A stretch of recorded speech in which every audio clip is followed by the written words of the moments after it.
So we all know that so mechanical properties of fluids, this is what the chapter's name is in NCERT.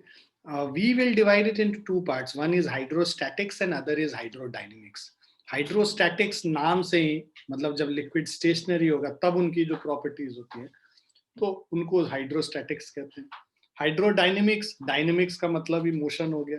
तो जब liquid move कर रहा था, fluid move कर रहा होता है, तब जो उनकी प्रॉपर्टी और उनके बारे में पढ़ते हैं, सो दैट इज हाइड्रोडायनेमिक्स, है ना. अभी पहले first part of the chapter is hydrostatic. थोड़ा लंबा चैप्टर है. तो solid is a state of matter which has definite shape and definite volume.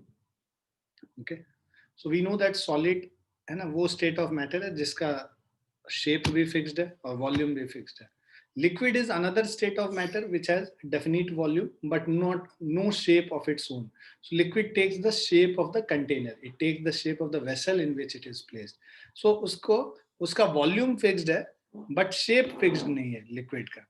Gas is also a state of matter which has no definite volume and shape. So neither the volume is definite, neither the shape is definite. It takes the shape and volume of the entire vessel containing it.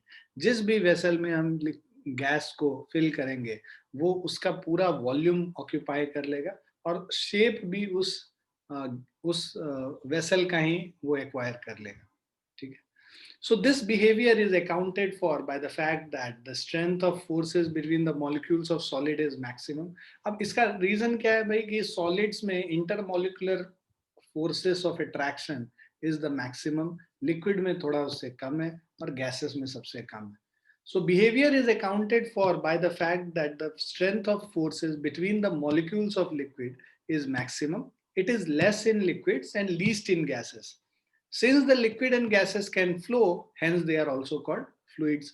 तो हमें पता है उनका नाम fluid ही इसलिए पड़ा क्योंकि ये आराम से flow कर सकते थे. Liquid and gases can easily flow and that's why they are called fluids.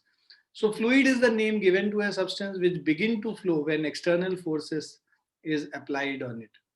ठीक? Now it is this property which distinguishes fluids, that is liquids and gases, from solids.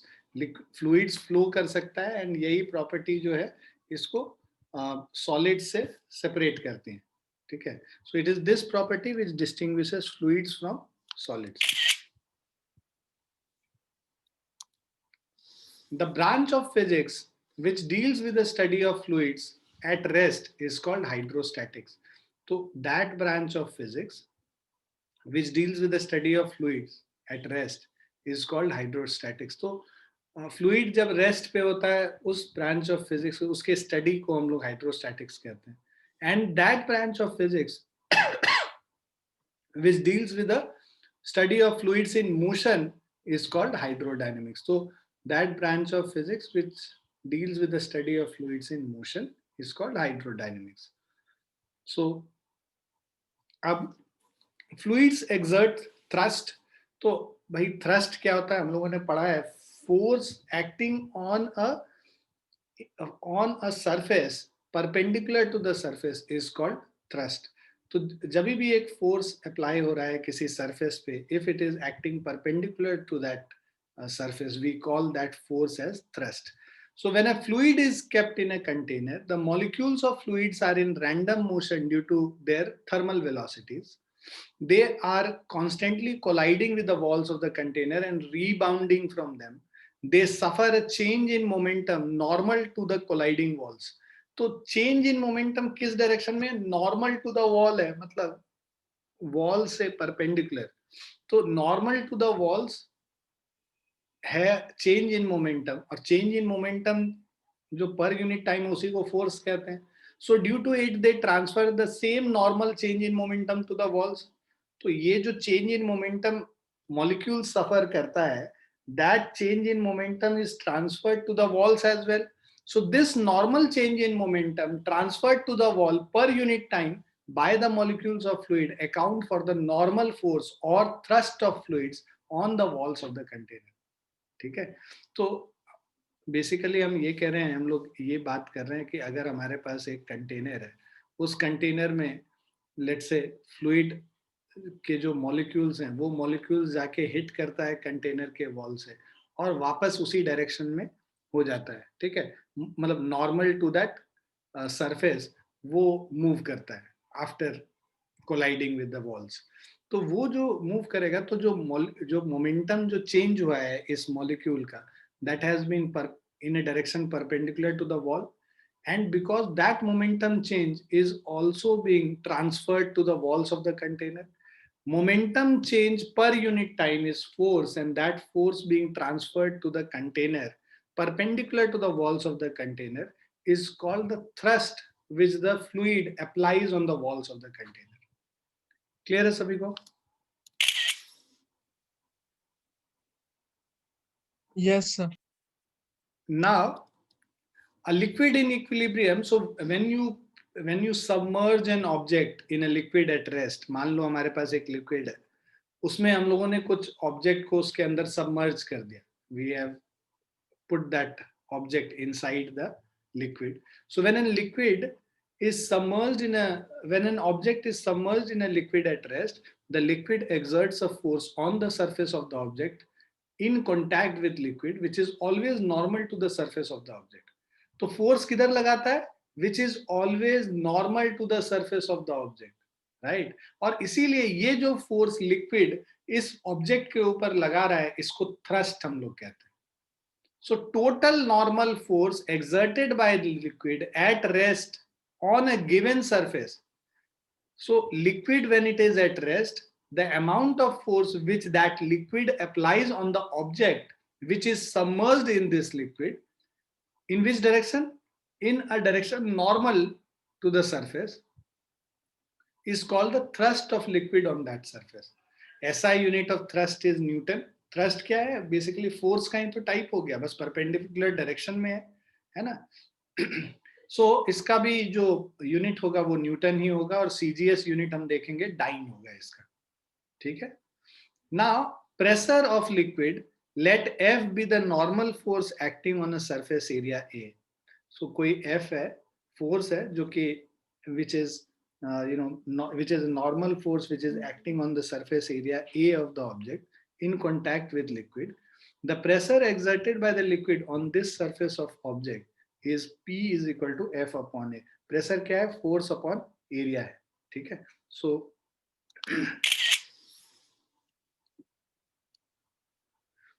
now when we define pressure as force upon area, because pressure और area inversely proportional हो गए, P is equal to F upon A हो गया, तो अब अगर आप area को डिक्रीज करोगे तो प्रेशर इंक्रीज करेगा, क्योंकि inversely proportional, pressure is inversely proportional to area. तो if you increase the area, pressure decreases. If you decrease the area, pressure increases. So smaller is the area on which the given force F acts, the greater is the impact of force, that is pressure, and vice versa. है ना? तो area जितना कम होगा, pressure उतना ज्यादा होगा. Unit of pressure अगर हम देखें, pressure is force upon area. Force का यूनिट न्यूटन है, एरिया का मीटर स्क्वायर है. Newton per metre square is the unit of the pressure. So SI unit of pressure is Newton per meter square or Pascal, denoted by PA, and the CGS unit is Dyne per centimeter square. ठीक है?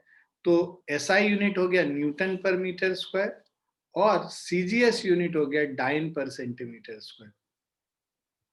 The dimensional formula for pressure is M1 L minus 1 T minus 2. Okay. So the dimensional formula for pressure is m raised to the power 1, L raised to the power minus 1, and T raised to the power minus 2. Okay. Now, pressure is a scalar quantity because at one level inside the liquid, the pressure due to liquid is exerted equally in all directions. It shows that a definite direction is not associated with the pressure due to liquid. तो किसी भी depth पे जाएंगे, उस depth पे pressure inside the liquid at this depth will be same in all the direction. Because it is same in all direction, so we say that it is not, pressure is not related to direction. ठीक है? So it shows that definite direction is not associated with the pressure due to liquid. Now, pressure P is equal to force upon area. It is also the ratio of component of force normal to area, and it is independent of the size of area chosen. So some applications of the concept of pressure. Okay. So pehla application, the bags and suitcase. The bags and suitcases are provided with broad handles. Broad handle इसलिए रखते हैं, in fact जो हम लोग का school bag होता है उसका जो जिससे हम लोग उसको लटकाते हैं, वो जो रिब है वो बिल्कुल ब्रॉड होता है. जितना ज्यादा ब्रॉड होगा उतना कम प्रेशर हमारे कंधों पे लगता है, हमारे शोल्डर्स पे लगता है. So the bags and suitcases are provided with broad handles so that small, broad होगा तो एरिया ज्यादा होगा तो प्रेशर कम होगा. So that's why small pressure is exerted on the hand while carrying them, or on the shoulders when you are carrying it on your shoulders. Second is, the railway tracks are laid on large sized wooden, iron or cement sleepers. तो आप ये देखे होंगे कि ऐसे slippers होते हैं जो कि बिछाए हुए रहते हैं, और इसके ऊपर रेलवे ट्रैक्स, और इसको हम लोग ये दोनों तरफ, और इसके ऊपर हम रेलवे ट्रैक्स को डालते हैं, राइट. सो इससे क्या होता है कि बिकॉज ये रेलवे ट्रैक्स पतले पतले रेलवे ट्रैक्स हैं, अगर जो ट्रेन जब इसके ऊपर ट्रैवल करेंगी तो बिकॉज ट्रेन का मास बहुत ज़्यादा होता है और यहाँ पे एरिया जो कांटेक्ट में रहेगा वो बहुत कम रहेगा. अगर बस हम लोग ये रेल्स को यूज़ करेंगे तो एरिया जो कांटेक्ट में रहेगा, कम एरिया ऑफ कांटेक्ट के वजह से, लेसर एरिया ऑफ कांटेक्ट के वजह से यहाँ पे this will go down, right. अंदर की तरफ ये धंस जाएगा. तो उसको बचाए रखने के लिए, मतलब ऐसा ना हो इसके लिए हम लोग क्या करते हैं कि इनको, ये स्लीपर्स जो होते हैं, है ना, सीमेंट का बना हुआ या आयरन का बना हुआ या वुडन स्लीपर्स, है ना. पुराने जमाने में वुडन ज्यादा यूज करते थे, अब सीमेंट वाले ज्यादा हम लोग यूज करते हैं. वो स्लीपर्स के ऊपर ले डाउन करते हैं जिससे कि एरिया ऑफ कॉन्टैक्ट, अब देखो इतना एरिया ऑफ कॉन्टैक्ट में वो बट गया force, same amount of thrust has been distributed now on a larger area as compared to this small area, right. So larger area में distribute होने की वजह से pressure decrease कर जाता है और इसके वजह से it does not go inside the ground.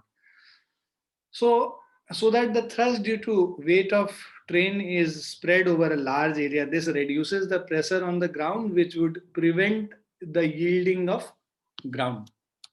ठीक है.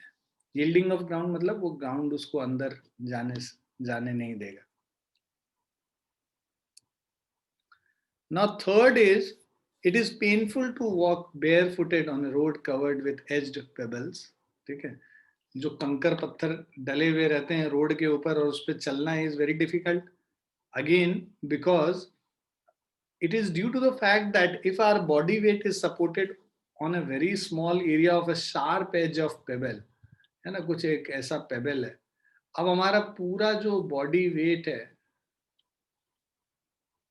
ठीक है,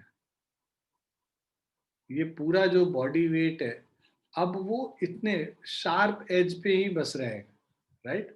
तो शार्प एज पे है तो उसके वजह से प्रेशर इंक्रीज हो गया. वेट तो उतना ही है, पहले ये पूरे एरिया में डिस्ट्रीब्यूट हो जाता था हमारे फुट के एरिया में. अब क्या है, पेबल्स के होने की वजह से इस पेबल के जो शार्प एज है उसके ऊपर ही हमारा फुट है और पूरा वेट उसके ऊपर आ गया. तो उसके वजह से दिस आर फुट में gate injured. Okay. So it is due to the fact that if our body weight is supported on a very small area of sharp edge of the pebble on the ground, it will exert in reaction a large pressure on our feet. Now fourth, it is difficult to walk barefooted on a sand ground. जो sand ground है उसमें barefooted अगर हम चलेंगे तो हमारे पाँव जो है ना बहुत अंदर अंदर तक धंस जाएगा. So as the sand yields under our weight, the man does not get proper reaction from the sand, which is unnecessary, which is necessary for his walking. तो जो reaction उसको मिलेगा हम लोगों ने देखा है कि रिएक्शन फोर्स के वजह से ही कोई भी आदमी चल पाता है, right? So any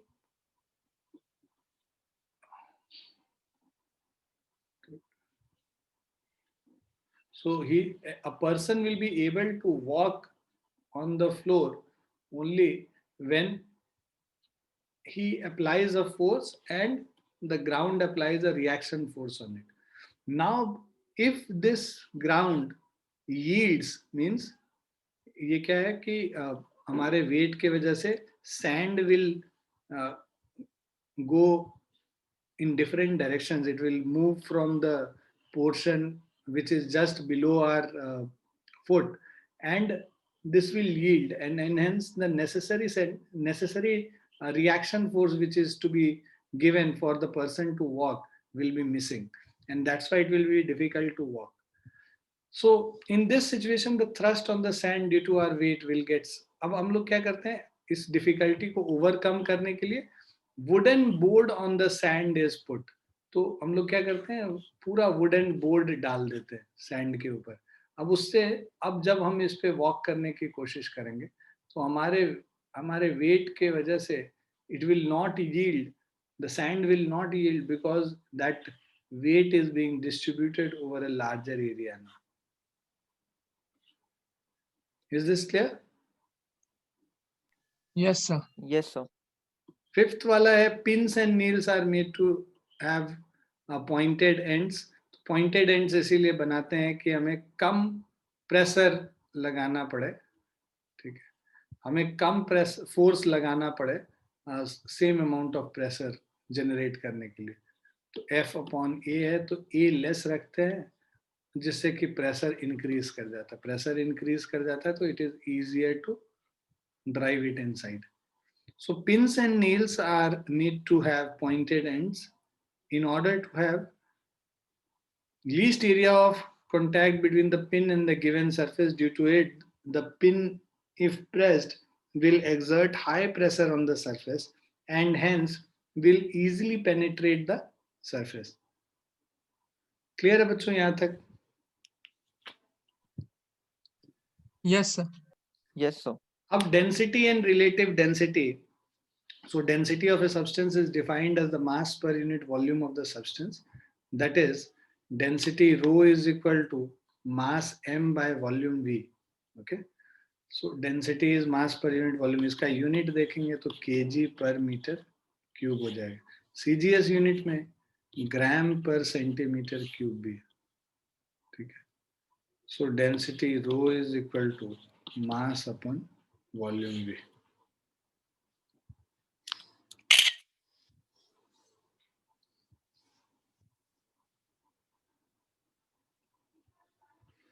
Now SI unit of density is kg per meter cube and CGS unit is gram per centimeter cube.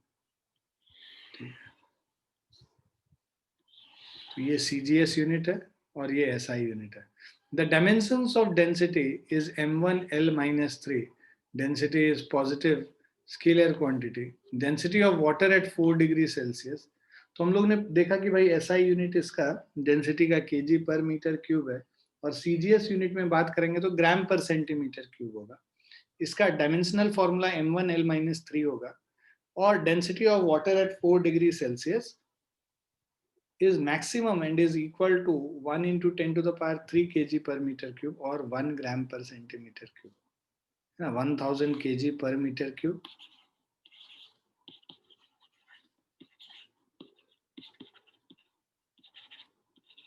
And density of water in CGS unit अगर हम बात करेंगे so this is 1 gram per centimeter cube.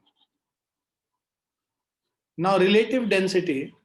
Relative density of a substance is defined as number of times the given substance is heavier than the equal volume of the water at 4 degrees Celsius. So let m be the mass of a given substance of volume V and density rho.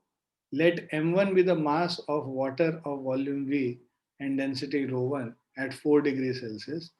Then mass is equal to volume into density, right? And m1 is equal to V into rho 1. ठीक है. So ये m1 क्या है, mass of water, और जो substance को जो है उसका मास m है. सो अब mass of the substance is volume of the substance into density, and m1 अगर हम देखेंगे volume of water into density. ठीक है. नाउ रिलेटिव डेंसिटी अगर हम लोग को बात करना है तो दिस इज मास. हम लोग relative density of a substance divide है number of times a given substance is heavier than the equal volume of water. इसीलिए दोनों का वॉल्यूम हम लोग v रख रहे हैं, सब्सटेंस का भी v और वाटर का भी v. So v into rho by v into rho one, v और v कैंसिल हो गया, rho divided by rho one. Now, thus the relative density of a substance is also defined as the ratio of its density to the density of water at 4 degrees Celsius. ठीक है. तो in terms of density of the substance, if we have to find the relative density, so density of the substance is basically, ठीक है.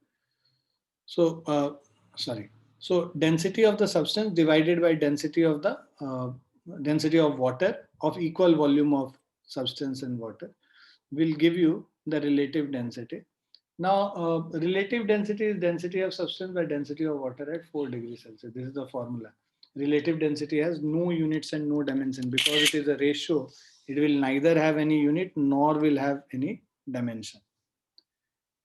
Now variation of pressure with depth. Okay. So अब depth के साथ हम लोग pressure का देखते हैं वेरिएशन किस तरह से होता है. So consider a liquid of density rho contained in vessel in a container in equilibrium of rest. तो यहाँ पे जो लिक्विड है इसका डेंसिटी रो है for example. So consider a liquid of density rho contained in a vessel in equilibrium at rest. Let C and D be 2 points inside the liquids at vertical distance h.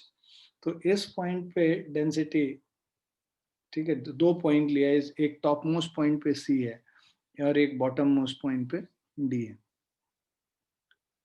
Imagine the cylinder of liquid and axis CD, है ना. तो cylinder of liquid हम लोग imagine कर रहे हैं, axis CD के along है, cross sectional area A and height h such that the points C and D lie on the flat faces of the cylinder. Mass of the liquid in the imaginary cylinder will be, इसके अंदर का जो मास है that is density into volume. ठीक है. So mass m is equal to volume into density, volume area of cross section A into h into density rho. ठीक है.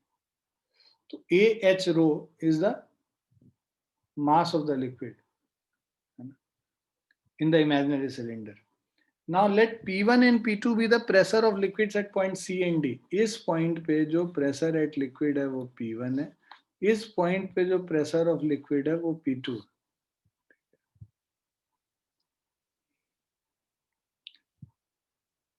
The liquid cylinder is under the action of following vertical forces.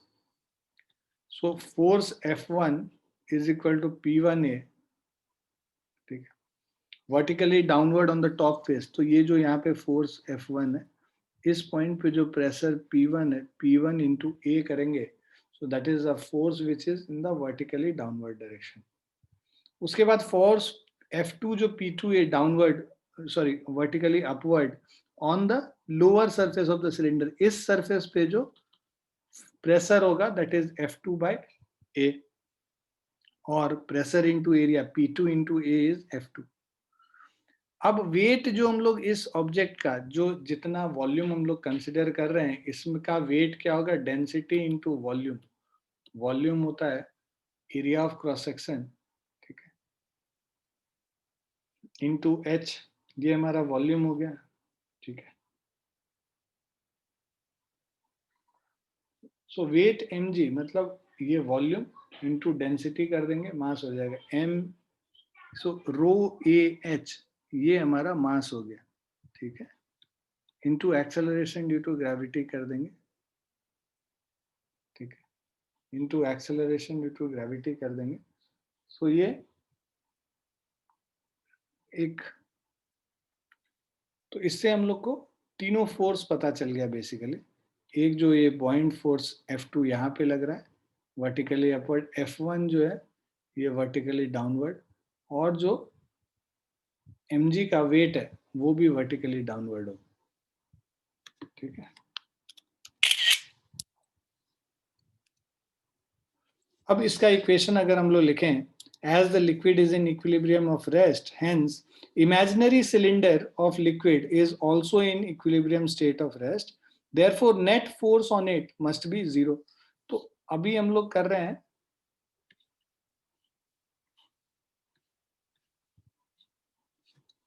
ठीक है। अब इनके values को अगर हम लोग देखें, ये ऊपर से जो फोर्स लग रहा है वो F1 लग रहा है, नीचे जो फोर्स लग रहा है वो F2 लग रहा है, और इसका वेट जो है mg डाउनवर्ड्स। सो इसका अगर हम लोग इक्वेशन लिखते हैं, सो देखो F1 plus mg minus of F2 is equal to 0, ठीक है। सो F1 को हम लोग P1 into A plus mg AH rho into G minus P2 into A।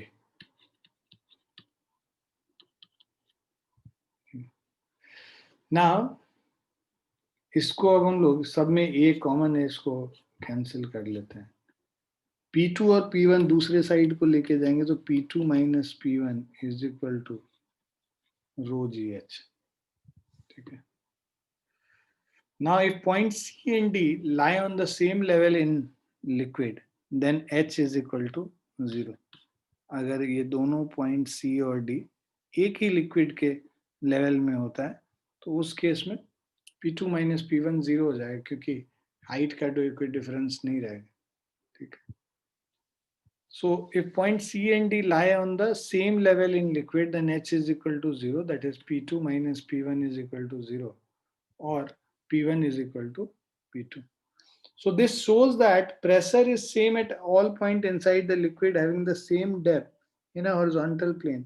अगर depth same है ना, तो उस केस में प्रेशर उस पॉइंट पे सेम होगा, दोनों पॉइंट। क्लियर है? Yes, sir.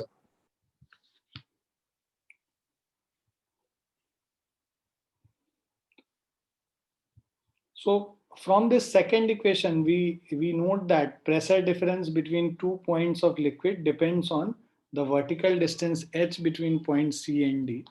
तो C और D के बीच में जो vertical distance है h, उस पे डिपेंड करेगा, ठीक है। Density of liquid rho, right, ये पॉइंट मान लो C है और ये D है, इनके बीच में जो डिस्टेंस है उस पर डिपेंड कर रहा है। जो लिक्विड का डेंसिटी है रो, उस पर डिपेंड कर रहा है, और acceleration due to gravity G इस पे डिपेंड कर रहा है, ठीक है। सो इन तीन चीजों पे डिपेंड कर रहा है।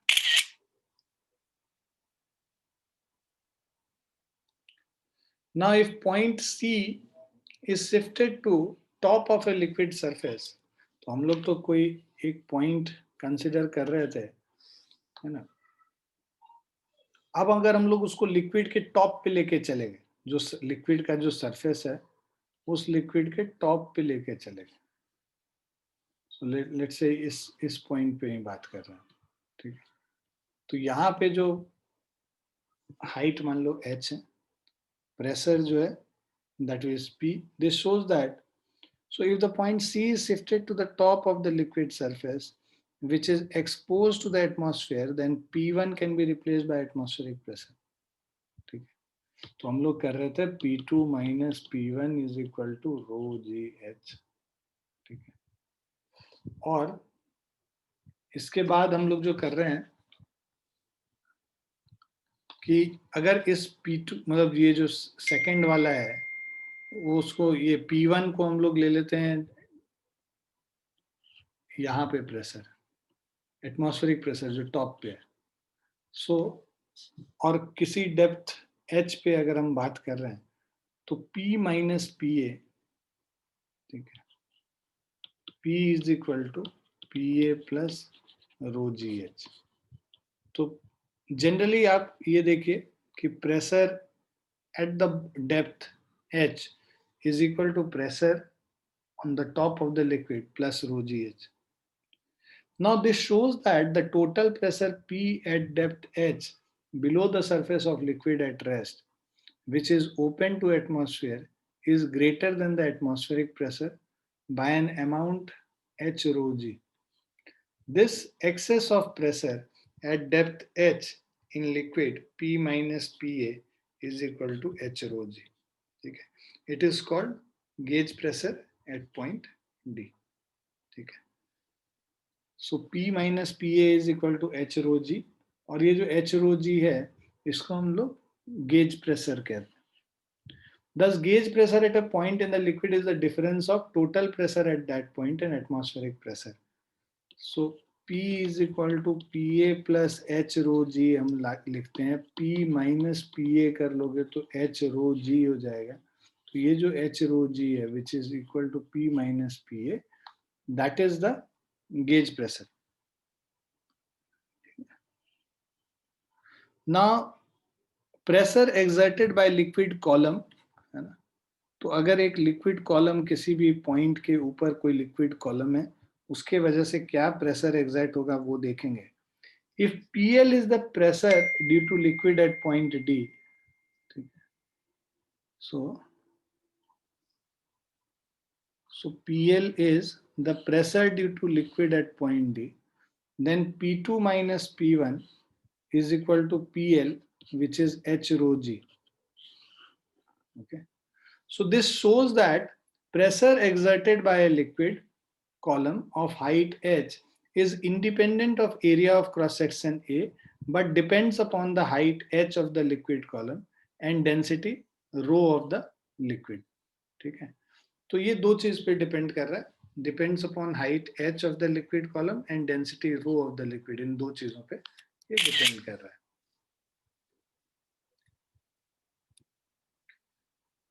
अब हाइड्रोस्टैटिक पैराडॉक्स क्या है कि शेप कुछ भी रहे कंटेनर का, अगर डेप्थ सब में इक्वल है, मतलब इक्वल अमाउंट ऑफ लिक्विड अगर इसमें भरा हुआ है, तो जो प्रेशर बॉटम पे होगा सभी में प्रेशर सेम आएगा. So take 3 vessels A, B and C of different shapes which are open both at the top and the bottom ends. तो इसके टॉप में भी ओपन है ये, राइट, और बॉटम एंड पे भी ओपन. बॉटम एंड को हम लोगों ने कनेक्ट कर रखा है जिसकी वजह से हम लोग प्रेशर मेजर कर सकते हैं. So the area of the opening at the bottom end of each vessel should be same. यहाँ पे जो ओपनिंग है, area of opening bottom vessel का तीनों वेसल में सेम, बॉटम पॉइंट का तीनों वेसल में सेम होगा. The liquid pressure at a point is independent of quantity of liquid but depends upon the depth of point below the liquid surface. तो देखो इसमें ज्यादा लिक्विड आएगा, इसमें कम लिक्विड आएगा, है ना. सो इसमें सबसे ज्यादा लिक्विड आएगा, सेकेंड नंबर पे इस पे लिक्विड आएगा और थर्ड नंबर पे इस पे लिक्विड आएगा. नाउ बिकॉज इन सभी में एक अलग अलग वॉल्यूम ऑफ लिक्विड, बट जो height of liquid which is filled in each of these is same, and that's why the pressure at the bottom remains the same. So the liquid pressure at a point is independent of the quantity of liquid but depends upon the depth of point below the liquid surface. This is known as hydrostatic paradox. This clearly shows that the pressure exerted by liquid depends only on the height of the liquid column and is independent on the shape of the containing vessel. ठीक है, तो shape of the containing vessel पे depend नहीं करेगा, height of the container. So height of the liquid जो कि fill किया हुआ है उस पे depend करेगा. ठीक है, clear है बच्चों? So इसको हम लोग हाइड्रोस्टैटिक पैराडॉक्स कहते हैं.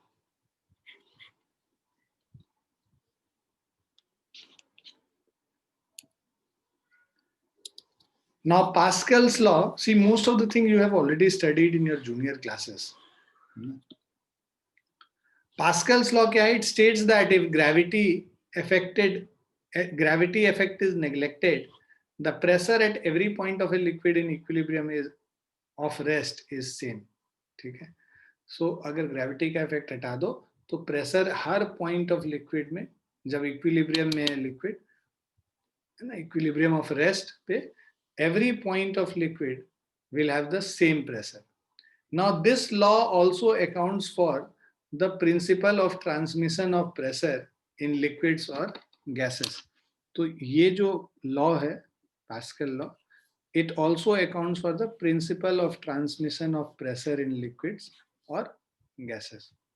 So principle of transmission of pressure in liquid और गैसेस क्या कहता है कि अगर एक पॉइंट पे कोई भी फ्लूइड है ना, अगर किसी एक पॉइंट पे उसमें हम लोग, और वो कंटेनर में है, अगर किसी एक पॉइंट पे हम लोग प्रेशर इंक्रीज करते हैं तो that increase in pressure is being distributed through out the fluid, है ना, in the same way.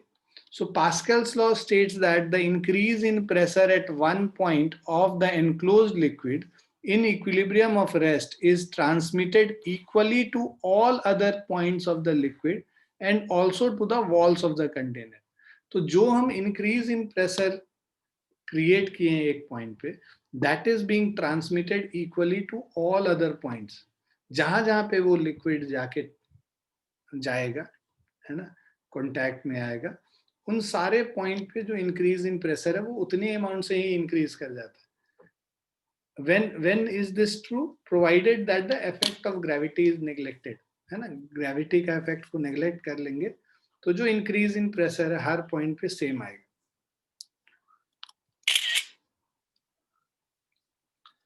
अब इसका एप्लीकेशन क्या है पास्कल्स लॉ का? दो एप्लीकेशन हम लोग देखेंगे, एक हाइड्रोलिक लिफ्ट का एप्लीकेशन देखेंगे, दूसरा हाइड्रोलिक ब्रेक्स का एग्जांपल देखेंगे। सो हाइड्रोलिक लिफ्ट में क्या होता है, it is used to lift the heavy loads, ठीक है। तो जितने भी गैरेज वगैरह में आप देखते हैं, जहां पे भी एक, वहां उन सब जगहों पे एक हाइड्रोलिक लिफ्ट लगा होता है जिसपे कि गाड़ियां जाके हम खड़ी कर देते हैं और वो हाइड्रोलिक लिफ्ट की मदद से हम लोग उसको, गाड़ी को किसी हाइट तक लेके, हाइट पे लेके जाते हैं और उसके बाद उसका क्लीनिंग करते हैं। So it is used to lift the heavy loads. Its working principle is based on Pascal's law. A simple hydraulic lift is shown in the figure. Here C and D are two cylinders of different areas of cross section. तो दो cylinders हैं C and D, ठीक है, ये दो cylinders हैं दोनों तरफ, ठीक है, लेफ्ट साइड में और राइट साइड में। Now of different area of cross section, they are connected to each other with a pipe E. So different area of cross section, यहाँ पे स्मॉल ए है, ठीक है, capital. The cylinders are filled with an incompressible liquid. Let a downward force F be applied on the piston of C. Then the pressure exerted on the liquid. तो देखो यहाँ पे हम लोगों ने एक प्रेशर लगाया, ठीक है। So when we push it, the pressure is transmitted equally in the piston of pressure D, ठीक है, piston of cylinder D. Now upward force acting on the piston of cylinder D, तो यहाँ पे upward force क्या लगेगा, एक ये जो ट्रांसमिट कर रहे हैं हम लोग प्रेशर को, तो वहां उसके वजह से एक फोर्स यहाँ पे लगेगा। Upward force acting on the piston of cylinder D will be F is equal to P into A, है ना। P जो प्रेशर है हम लोगों ने देखा is equal to F upon A, तो प्रेशर F अपॉन ए है तो F upon A into A कर दें, या P is equal to F capital A by small A. So आप ये देखो, since capital A is very very greater than small a, so that's why ये capital F is also very very small, very very greater than small f, ठीक है। तो हम लोग कम force लगा के ज्यादा फोर्स यहाँ प्रोड्यूस कर सकते हैं दूसरी ओर, ठीक है।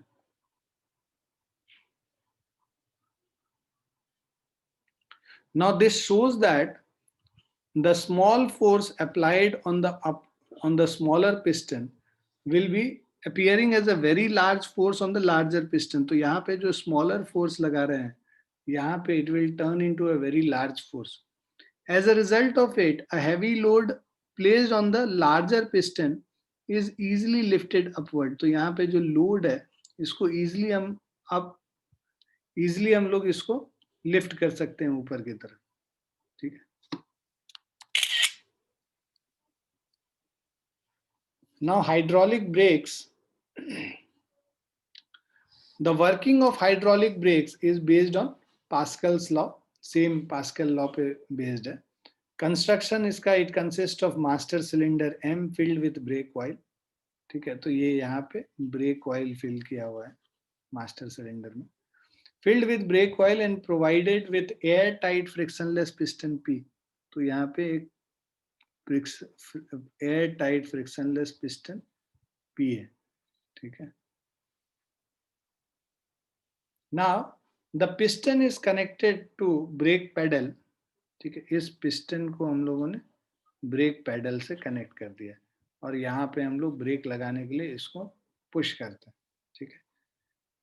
The piston is connected to brake pedal F through lever system L. The master cylinder is connected to wheel cylinder. ठीक है. So ये जो master cylinder है, this is connected to wheel cylinder. Wheel cylinder C. So ये जो master cylinder है, इसको हमने wheel cylinder C से connect कर दिया. ठीक. Through a tube T, the wheel cylinder is having two pistons P1 and P2. तो इसमें दो piston है P1 और P2. These pistons are connected to brake shoes S1 and S2 respectively. तो ये जो piston है ये brake shoes से connected both the piston.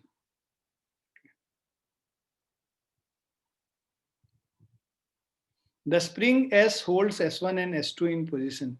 ये जो spring है इसको इस position में hold करके रखा हुआ. ठीक है. The smaller system, the similar system is connected to all the wheels of a wheel. तो हम लोग एक wheel का दिखा रहे हैं, हर wheel में होगा. When the brake pedal is pressed, the lever system operates. The piston P of the master cylinder is pushed inwards. तो जब हम इसको प्रेस करते हैं तो ये मास्टर सिलेंडर में अंदर की तरफ प्रेस होएगा. There will be increased pressure. So there will be increased pressure on liquid at P. ठीक है. तो यहाँ पे जो increased pressure इसमें होगा liquid पे P में, which is transmitted equally to P1 and P2 of wheel cylinder. So ये जो increase हुआ P में ये P1 और P2 wheel cylinder में ट्रांसफर कर जाता है. ठीक है. So transmitted equal to P1 and P2 of wheel cylinder in accordance with Pascal's law. Due to it, P1 and P2 move outwards. ठीक है. तो यहाँ पे जो प्रेशर इंक्रीज करेगा उसकी वजह से ये P1 और P2 जो है this will be moving outward. ठीक है. Now they force the brake shoe to move away from each other, which in turn press against the inner rim of the wheel and hence retard the motion of the wheel. तो जब ये दोनों P1 P2 इधर move करेगा तो ये जो brake shoe है, this will be forced to move in this direction and go and get come in contact with the rim of the wheel. ये हमारा rim of the wheel है. ठीक है. रिम ऑफ द व्हील में जाके contact में आएगा तो उसको ये जो रोटेट कर रहा था व्हील उसको रोकेगा. Now so they force the brake shoe to move away from each other, which in turn press against the inner rim of the wheel and hence retard the motion of the wheel. That is, the brake becomes operative.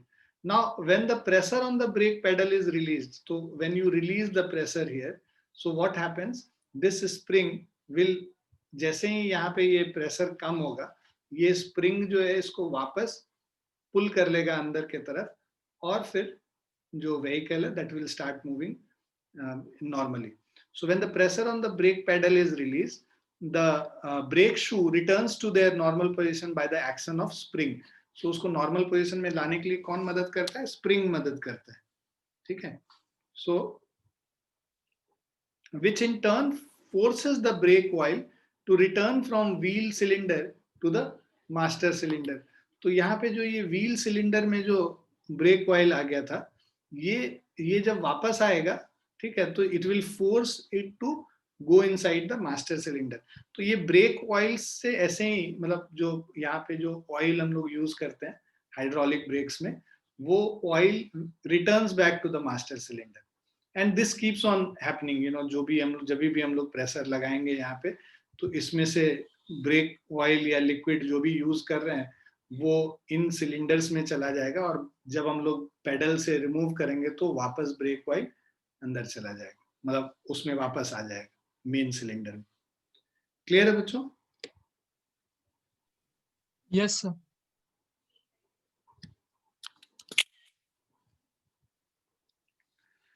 Now let us do one or two questions.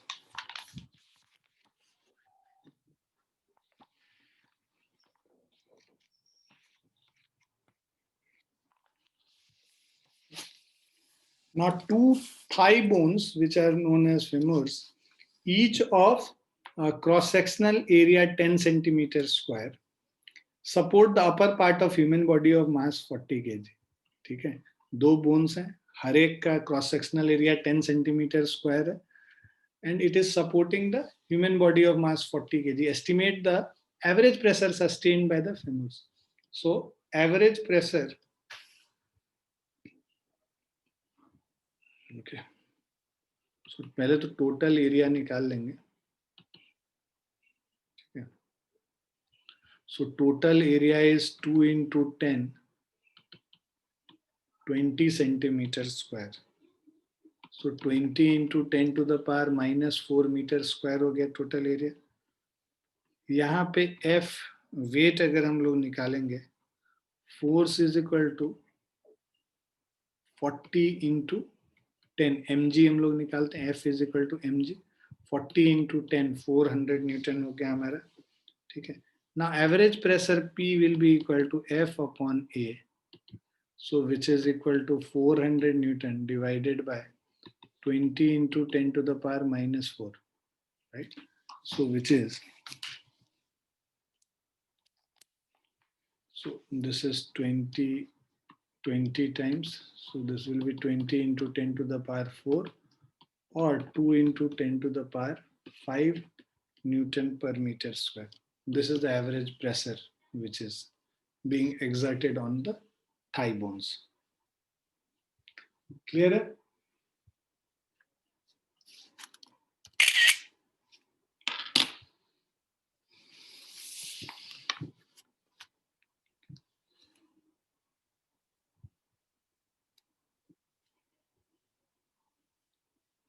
So we'll stop here for the day.